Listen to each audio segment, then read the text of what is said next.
आता 15 मार्च पासून काम सुरू होणार। 2 दिवस चांदी काढण्याचे काम आहे आणि 17 मार्च पासून गर्भगृहाचे काम सुरू होणार। त्यामध्ये जसा पुरातत्व विभागाचे अधिकाऱ्यांनी सांगितले, पूर्ण आम्ही जतनाने ते रेनोव्हेशन करणार। कुठल्याही प्रकारच्या नित्योपचार मध्ये कुठल्याही प्रकारच्या बाधा येणार नाही। 5 वाजे सकाळी 5 वाजे पासून 11 वाजेपर्यंत मुखदर्शन सुरू राहील प्रत्येक दिवशी। आमच्या असा एक नियोजन आहे की 1.5 महिन्यामध्ये पूर्ण काम झालं पाहिजे। मेन आमची काळजी होती मूर्तीबद्दल। ते आम्ही double layer of unbreakable bullet proof glass आम्ही ठेवणार त्या ठिकाणी आणि एक कॅमेरा पण लावणार। ते कॅमेरावरून आम्ही फीड बाहेर स्क्रीनवर देणार आणि जे श्रद्धाळू आहेत त्यांना स्क्रीनवर विठ्ठल भगवानची मूर्ती पण दिसेल।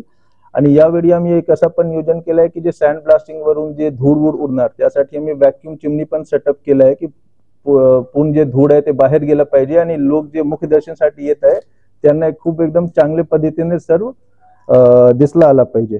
अशा प्रकारचे नियोजन आहे। आमची पूर्ण प्रयत्न आहे की 1.5 महिन्यामध्ये हे पूर्ण काम कंप्लीट झालं पाहिजे। दर्शन बंद तुमच्या 5 नाही, मी वेळ सांगून देतो। 5 वाजेपासून सकाळी 5 वाजेपासून 11:15 वाजेपर्यंत तुमचे मुख्य दर्शन चालू राहील आणि 15 मार्च जेव्हा काम सुरू होणार त्या दिवशी पासून हे तुमच्या टायमिंग सेट होईल।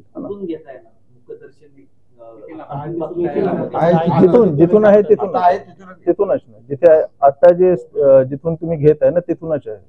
आर्किओलॉजिकल डिपार्टमेंटने जर बघितलं तर क्लायमेट चेंज होतं त्यामुळे ग्रॅनाइट करायला सांगितले।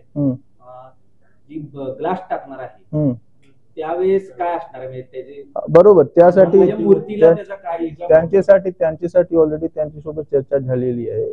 जेवढ्या दिवसासाठी आम्ही ते ग्लास हे करणार ना तेवढे दिवसामध्ये काहीच फरक पडणार नाही मूर्तीला। ते ब्रीथ करण्याचे जे अडचणी आहे ना मूर्तीला ब्रीथ करता आलं पाहिजे, कुठल्या प्रकारच्या त्यावर प्रादुर्भाव होणार नाही मूर्तीला।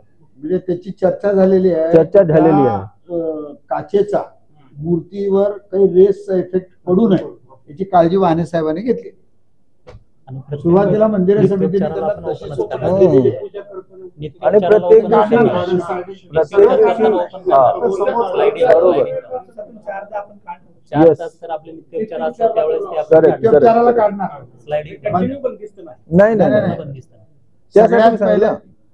सगळ्यात पहिले मंदिर समितीचा हट्टा एकच होता वाणे साहेबांकडे की कुठल्याही प्रकारचा नित्योपचार बंद होणार नाही। बरोबर, पहिली गोष्ट नित्योपचाराच्या वेळेमध्ये कुठेही बदल